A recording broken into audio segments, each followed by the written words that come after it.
નમસ્તે વિદ્યાર્થી મિત્રો, નોબલ સ્કૂલ ગ્રુપની ઓનલાઈન એજ્યુકેશનમાં હું આપ સર્વનું હાર્દિક સ્વાગત કરું છું. આજે આપણે ધોરણ 7 આપણો વિષય છે વિજ્ઞાન. એમાં આપણે ચેપ્ટર નંબર 6 ભૌતિક અને રાસાયણિક ફેરફારો વિશે આજે જોવાનું છે. અને પહેલાંના જે લેક્ચર હતા એમાં આપણે એસિડ, બેઝ અને ક્ષાર વિશે જોઈ ગયા હતા, જે તમારું ચેપ્ટર નંબર 5 હતું. આજે તમારી જે ટેક્સ્ટબુક છે એનો પેજ નંબર 58 તમારે જોવાનું છે, તો તમારી ટેક્સ્ટબુકનો પેજ નંબર 58 કાઢીને રાખો. જો રોજિંદા જીવનમાં આપણને આપણી આસપાસ ઘણા ફેરફારો જોવા મળે છે. આ ફેરફારોને એક અથવા એક કરતાં વધુ પદાર્થનો સમાવેશ થયેલો હોય છે. ઉદાહરણ તરીકે, તમારી મમ્મી તમને પાણીમાં ખાંડ કે સાકર ઓગાળીને ઠંડુ પીણું બનાવવાનું કહે છે.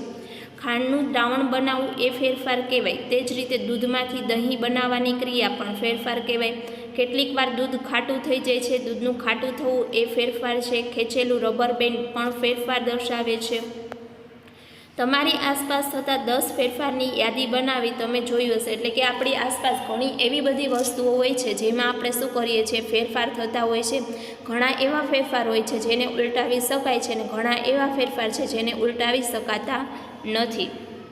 પ્રસ્તુત પ્રકરણ એટલે કે આ ચેપ્ટરમાં આપણે શું જોવાનું છે કે પ્રવૃત્તિ કરીને ફેરફારની પ્રક્રિયાઓની પ્રકૃતિનો અભ્યાસ કરીશું. વ્યાપક રૂપે જોઈએ તો આ ફેરફાર 2 પ્રકારના હોય છે. એટલે કે ફેરફાર કેવા હોય છે? 2 પ્રકારના, ભૌતિક હોય છે, રાસાયણિક ફેરફાર હોય છે. પહેલું આપણે જોઈએ કે ભૌતિક ફેરફાર એટલે કે શું. જો પ્રવૃત્તિ જે 6.1 છે એમાં કાગળના ટુકડાને 4 ચોરસ ભાગમાં કાપો. વળી તે દરેકને ટુકડાને ફરીથી 4 ચોરસ ભાગમાં કાપી આ બધા ટુકડાને જે જમીન હોય છે એની ઉપર અથવા ટેબલની સપાટી ઉપર પાસે એવી રીતે ગોઠવો જેથી તે મૂળભૂત કાગળના ટુકડામાં આકારમાં ગોઠવાઈ જાય. એ સ્પષ્ટ છે કે ફરીથી તમે કાગળના આ ટુકડાઓને જોડીને મૂળભૂત કાગળનો ટુકડો બનાવી શકાતા નથી. પરંતુ શું કાગળના ગુણધર્મમાં કોઈ ફેરફાર થયો? એટલે કે જો હવે પાછો આપણે એના ટુકડા કરી નાખ્યા છે, એટલે કે પાછો આપણે જેવો પહેલાં કાગળ હતો એવો આપણે મેળવી ન શકીએ. પણ કાગળ હતો એ તો એની સ્થિતિમાં છે કે નહીં, કે કાગળનો જે છે એ કંઈક બીજી જ વસ્તુ બની ગઈ છે? તો કે કાગળ તો મૂળ એનો જે ગુણધર્મ છે એ જ ધરાવે છે. પ્રવૃત્તિ નંબર 6.2 એમાં શું છે તો કે તમારા ક્લાસરૂમના બ્લેકબોર્ડની નજીક જમીન ઉપર વેરાયેલા ચોકનો ભૂકો ભેગો કરો અથવા ચોકના ટુકડાને ભાંગીને તેનો ભૂકો કરો. હવે તેમાં થોડુંક પાણી નાખીને તેની શું બનાવવાની છે તો કે લુગદી. તેને ચોકના આકારમાં વળી લો. તેને હવે સુકાઈ જવા દો. તમે આ ચોકના ભૂકામાંથી ફરી ચોક બનાવી શકો છો. એટલે કે એક વખત ચોક જે બની આપણે વપરાઈ ગયો છે અને પાછો તમે જે બનાવેલી છે પેસ્ટ એમાંથી શું પાછો તમે ચોક મેળવી શકો છો કે નહીં? તો આપણે એમાંથી પાછો ચોક મેળવી શકાતા નથી. પ્રવૃત્તિ નંબર 6.3 કાચ કે પ્લાસ્ટિકના ગ્લાસમાં થોડો બરફ લેવાનો. આ ગ્લાસને સૂર્યના તડકામાં મૂકીને થોડોક બરફને પીગળવા દો. હવે તમને બરફ તથા પાણીનું હિમ મિશ્રણ થયેલું જણાશે. આ ગ્લાસને બરફ તથા મીઠાના મિશ્રણમાં ગોઠવી દો. શું પાણી ફરી ઘન બરફમાં ફેરવાઈ જશે? એટલે કે જો આપણે તડકામાં જે બરફ મૂક્યો છે એ શું થઈ જશે? પીગળી જશે. પણ પાછો આપણે એને બરફ મેળવવો હોય તો આપણે એમાંથી મેળવી શકીએ? તો કે હા, આપણે પાછો એમાંથી શું કરીએ? બરફ છે એ મેળવી શકીએ છીએ. જે પ્રવૃત્તિ નંબર 6.4 એમાં શું છે તો કે એક પાત્રમાં થોડું પાણી લઈને તેને ઉકાળો ને તેને પાણીની સપાટી પરથી વરાળ ઉપર જતી દેખાય છે. હવે આ ઉકળતા પાણીની વરાળથી થોડેક ઉપર એક વાસણનો હેન્ડલ વડે પકડીને થોડો સમય ઊંધું રાખો. વાસણની અંદરની સપાટી જુઓ. એટલે કે આપણે જે વરાળ આપણને બહાર પહેલાં દેખાતી હતી, હવે એ વાસણની અંદર એ વરાળ આપણને દેખાશે કે નહીં? પ્રવૃત્તિ નંબર 6.5 એમાં શું છે કે વપરાઈ ગયેલી કરવતની પટ્ટીને ચીપિયા વડે કાપો. તેના બીજા છેડાને ગેસના સ્ટવની જ્યોત ઉપર રાખો. થોડી મિનિટો રાહ જુઓ. એટલે કે જો તમે આપણે જે ગરમ કરીએ છીએ એની ઉપર શું થઈ જશે? કરવતની જેવી પહેલાં પટ્ટી હતી એવી જ તમને શું જોવા મળશે કે નહીં? એના રંગમાં કાંઈ ફેરફાર થશે જ્યાં ગરમ થાય છે? તો કે હા, ત્યાં થોડો ઘણો છે એ આપણને ફેરફાર જોવા મળે. દાખલા તરીકે તમારા ઘરે કોઈ ચમચો ચમચી હોય એને તમે સ્ટવ ઉપર રાખીને ગરમ કરો તો એમાં પણ તમને શું લાગે? થોડો ઘણો એની સપાટી ઉપર ફેરફાર લાગશે જ. હવે કરવતની પટ્ટીને છેડાને સ્ટવની જ્યોત પરથી દૂર કરો. થોડા સમય પછી તે છેડાનું ફરી અવલોકન કરો. શું તે ફરી પ્રથમ જેવા કાળા રંગમાં આવી ગયું છે? ચોકના ટુકડા બંને માપમાં ફેરફાર થાય છે. બંનેને પાણીની અવસ્થામાં એટલે કે ઘન પ્રવાહી અને વાયુ પ્રવાહીમાં ફેરફાર થાય છે. પદાર્થના આકાર, માપ, રંગ અને અવસ્થા જેવા તેના ગુણધર્મોને ભૌતિક ગુણધર્મો કહે છે.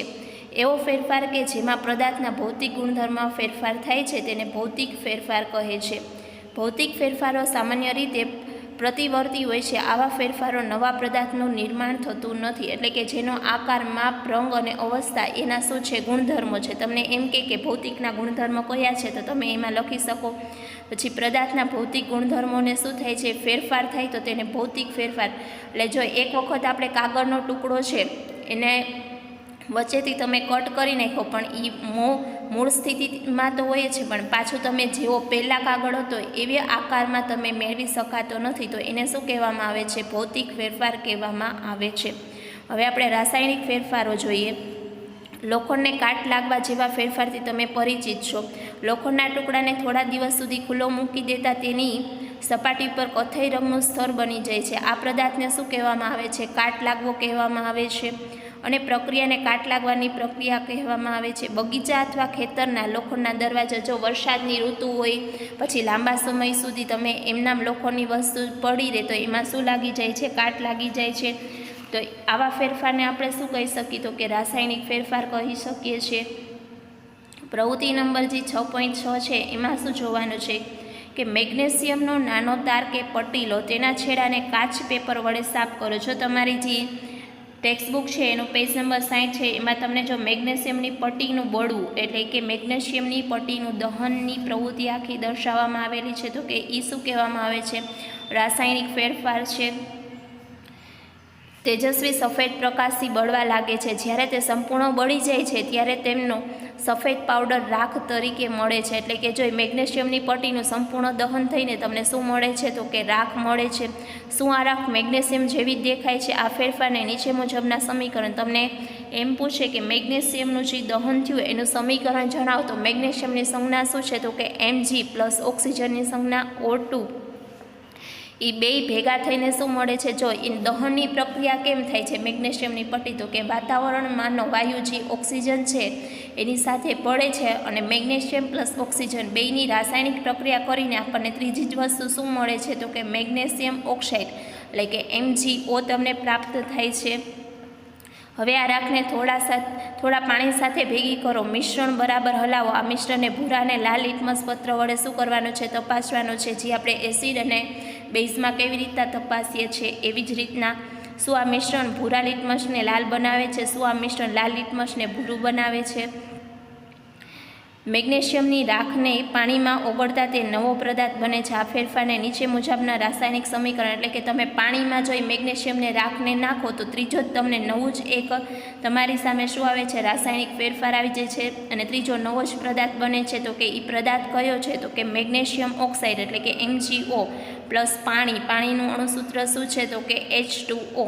મેગ્નેશિયમ હાઇડ્રોક્સાઇડ એ બે વસ્તુ ભેગી થાય પાણી અને મેગ્નેશિયમ ઓક્સાઇડ તો ત્રીજી વસ્તુ કઈ બને છે? મેગ્નેશિયમ હાઇડ્રોક્સાઇડ એટલે કે એનું અણુસૂત્ર શું થાય? તો કે Mg(OH2O). ઓક્સિજન અને પાણી બેયનું ભેગું સૂત્ર શું થાય? તો કે OH2 અને પ્લસ શું છે? તો કે Mg એટલે કે મેગ્નેશિયમ. તમે પ્રકરણ 5માં શીખી ગયા છો કે મેગ્નેશિયમ હાઇડ્રોક્સાઇડ બેઝ છે. શું છે? તો કે બેઝ છે. એટલે મેગ્નેશિયમ બળીને મેગ્નેશિયમ ઓક્સાઇડ જેવો નવો પદાર્થ બનાવે છે. તો કે આને આપણે શું કહી શકીએ? તો કે રાસાયણિક ફેરફાર. એક પદાર્થ હતો એમાં બીજા પદાર્થ એની સાથે ભળ્યો ને ત્રીજો નવો જ પદાર્થ તમારી સામે આવ્યો તો એ શું થઈ જાય? તો કે રાસાયણિક ફેરફાર થઈ જાય. મેગ્નેશિયમ ઓક્સાઇડ પાણી સાથે ભળતા મેગ્નેશિયમ હાઇડ્રોક્સાઇડ જેવો નવો જ પદાર્થ શું બને છે? જો એને પાણી સાથે મળતા એ ત્રીજો કયો નવો પદાર્થ બને છે? તો કે મેગ્નેશિયમ હાઇડ્રોક્સાઇડ. તમને આ અણુસૂત્ર પણ MCQમાં પૂછી શકે કે મેગ્નેશિયમ હાઇડ્રોક્સાઇડ કેવી રીતના બની શકે છે. પ્રવૃત્તિ નંબર 6.7 એમાં આપણે શું જોવાનું છે? તો કે કાચનો પ્યાલો કે બીકરમાં અડધો કપ પાણી ભરીને તેમાં લગભગ 1 ચમચી શું નાખવાનું છે? Copper sulphate. કોપર સલ્ફેટ એટલે કે શું થાય? તો કે મોરથૂતું નાખવાનું છે. તેનું દ્રાવણ બનાવો. હવે આ દ્રાવણના થોડા ટીપા મંદ સલ્ફ્યુરિક એસિડ ઉમેરવાનું. શું ઉમેરવાનું? મંદ સલ્ફ્યુરિક એસિડ. તમને વાદળી રંગનું દ્રાવણ જોવા મળશે. જો પેલું બીકર છે એમાં જો કોપર સલ્ફેટ નાખ્યું તો એમાં કયો રંગ જોવા મળે છે? વાદળી રંગનું. તમારી જે ટેક્સ્ટબુક છે તમને એમાં જોવા મળે છે. તેનાથી નમૂના રૂપે થોડુંક દ્રાવણ કસનળી કે કાચની બાટલીમાં સાચવો. બાકી દ્રાવણમાં લોખંડની ખીલી કે વપરાયેલી શેવિંગ કરવાની બ્લેડ મૂકો. લગભગ અડધા કલાક સુધી શું કરવાનું છે? રાહ જોવાનું. હવે દ્રાવણનો રંગ જુઓ. તેને નમૂના માટે રાખેલા દ્રાવણના રંગ સાથે સરખાવો, તેના બાજુમાં સાચવીને મૂકી દો.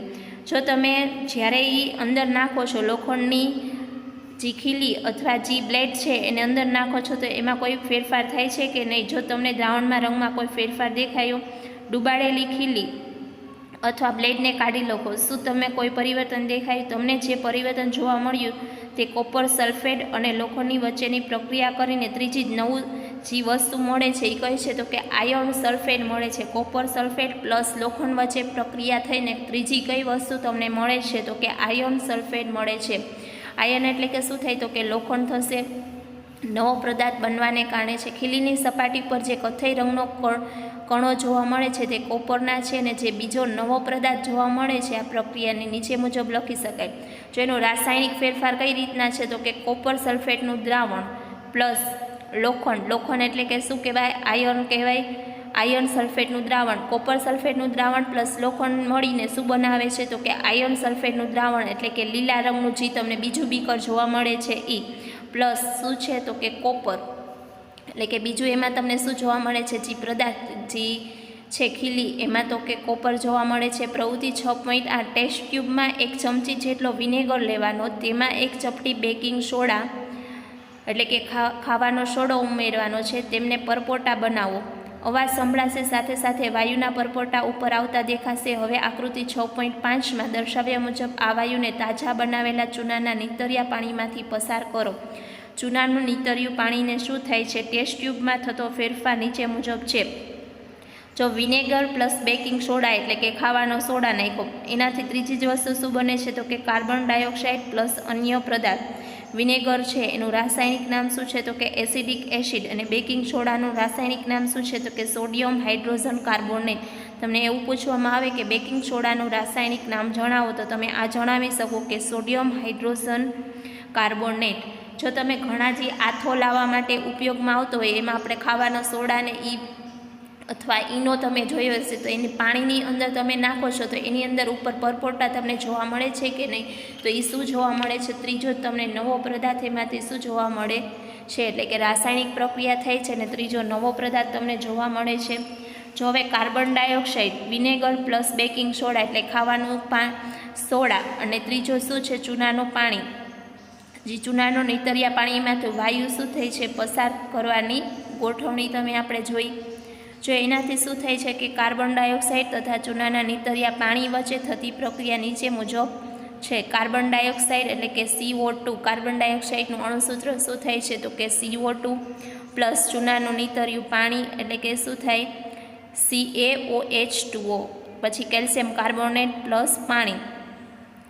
આ બધી વસ્તુ ભેગી થઈને શું બને છે તો કે જે આપણી પ્રક્રિયા થઈ એ બને છે. થેન્ક યુ વિદ્યાર્થી મિત્રો. આની પછીનો આપણે નેક્સ્ટ લેક્ચરમાં જોઈશું. Thank you.